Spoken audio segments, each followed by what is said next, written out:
நீ தீபாவளிக்கு மட்டும் குடிக்கிறவனோ, இல்லை தீபாவளிக்கு மட்டும் லீவ் விட்டுட்டு மற்ற நாள்லாம் குடிக்கிறவனோ, இல்லை நான் 6% ஆல்கஹால் சாப்பிட்றேனோ, இல்லை 60% ஆல்கஹால் சாப்பிட்றேனோ, இல்லை நான் ஒயின் ஷாம்பைன் அடிக்கிறேன், பீர் அடிக்கிறேன், இந்த எந்த வேறுபாடை பற்றியும் கவலை இல்லை. மது ஏதாவது ஒரு காரணத்தில் ஏதாவது ஒரு அளவில் உன் உடம்பில் போச்சுன்னா, உன்னுடைய மரபணுக்கு ஒரு சசப்டபிலிட்டி இருந்ததுன்னா கண்டிப்பா உனக்கு ஈரல் சுருக்க நோய் வருவதற்கான வாய்ப்பு இருக்கிறது அப்படின்னு சொல்லிட்டாங்க. அது அளவை பொறுத்தோ, என்னைக்கோ சாப்பிட்றது, இன்னைக்கு சாப்பிட்றது, அந்த சரக்கு இந்த சரக்கு இதெல்லாம் கிடையாது. நண்பர்களே, நமக்கு முன்னால் மதுவை எப்படியாவது ஏற்றுக்கொள்ள வைக்கக்கூடிய மனநிலைக்கு பெருவாரியான மக்கள் முயன்று கொண்டிருக்கிறார்கள். குறிப்பாக ஊடகங்களும் திரைக்கலைஞர்களும். இதை சாப்பிட்டாதான் சந்தோஷமா இருக்க முடியும், இதை சாப்பிட்டாதான் அழ முடியும், இதை சாப்பிட்டாதான் புரண்டு புரண்டு குப்புறப்படுத்த அழ முடியும், இதுதான் மகிழ்ச்சியினுடைய அடையாளம், இதுதான் கொண்டாட்டத்தினுடைய உற்சவம், இதை குடித்தால் தான் உன் காதலி உன்னை திரும்பி பார்ப்பாள்னு திரும்ப திரும்ப திரும்ப பெரும் கலைஞர்கள் சொல்லிக்கொண்டே இருக்காங்க. அத்தனையும் வணிகத்திற்கான அடித்தளம். 120 கோடி மக்களை குடிக்க வச்சுட்டோம்னா, சாம்பார், ரசம், ஷாம்பைன், வெயின்னு ஒரு ஆர்டர் கொண்டு வந்துட்டோம்னா, யாரோ ஒரு 5-6 கம்பெனிகள் குளித்து வாழலாம். அதற்காக சொல்கிறார்கள். ஒரு விஷயத்தை நன்றாக தெரிந்து கொள்ளுங்கள். ஒருவேளை எனக்கு ஒரு இதய நோய் வந்துருச்சு, ஒரு இதயத்தில் மாரடைப்புனா, இன்றைக்கு ஒரு 1.5 லட்சம் ரூபாய் 2 லட்சம் ரூபாய் செலவு பண்ணி ஒரு பைபாஸோ இல்லைன்னா ஒரு ஏஞ்சியோ ஸ்டென்டிங்கோ பண்ணனா, அதற்கப்புறம் நான் கட்டுப்பாடான ஒரு வாழ்க்கையும் உணவும் எடுத்துக்கொண்டா 15 வருஷத்துக்கு எனக்கு எந்த பிரச்சனையும் கண்டிப்பாக வராதுன்னு சொல்ல முடியும்.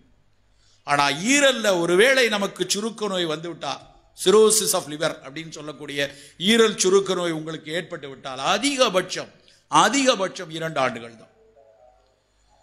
அப்படி நான் ஈரல் சுருக்க நோய் வந்தாலும் உயிர் வாழ வேண்டும் என்றால் யாரோ ஒருவர் எனக்கு ஈரலை தானமாக கொடுக்கணும்.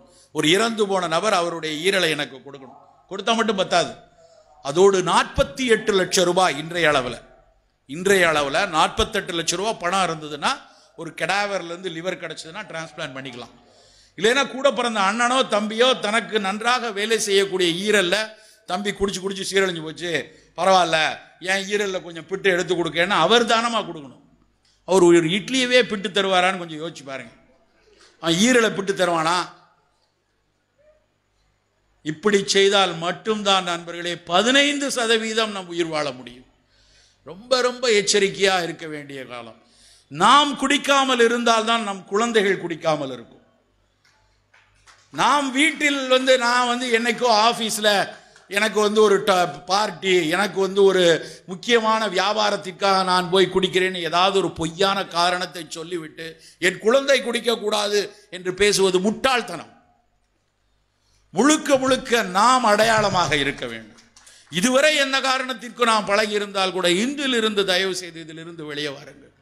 ஏனென்றால் எங்கோ வெளிநாட்டில் எவனோ குடிக்கிறான், அதனால ஒரு நோய் வந்ததுன்னா அவனை பாதுகாக்க அவனுக்கு அரசு இருக்கிறது, குடும்பம் இருக்கிறது, பணம் இருக்கிறது. இங்கு அத்தனையும் போய்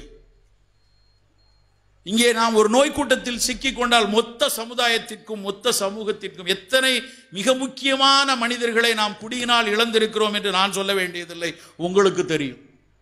அவசியமா என்று யோசித்து பாருங்கள். அது தவிர புகை எந்த அளவுக்கு புற்றுநோய்க்கு காரணமோ அதே அளவுக்கு புகையில் இருக்கக்கூடிய நிக்கோட்டின் எப்படி மருத்துவத்தில் பிரித்து வைத்திருக்கப்படுகிறார்களோ அதே இடத்தில் தான் எத்தனாலும் இருக்கிறது. சொல்ல போனால் அகர வரிசையில எத்தனால் தான் முதல்ல இருக்கு, அதுக்கப்புறம் தான் நிக்கோட்டின் இருக்கு. ஆனால் யாரும் எத்தனாலை பற்றி பேசுவதில்லை. புகை உன்னை கொல்லும் என்று போடக்கூடியவர்கள் மது உன்னை கொல்லும் என்று போடுவதில்லை. ஏனென்றால் அதற்கு பின்னாடி இருக்கக்கூடிய வணிகம். நண்பர்களே, எப்படி நாம் பீஸா வேண்டாம், பர்கர் வேண்டாம், நூடுல் வேண்டாம் சொல்றோமோ அதே மாதிரி மது வேண்டாம் என்று சொல்வதற்கும் தயங்கக்கூடாது.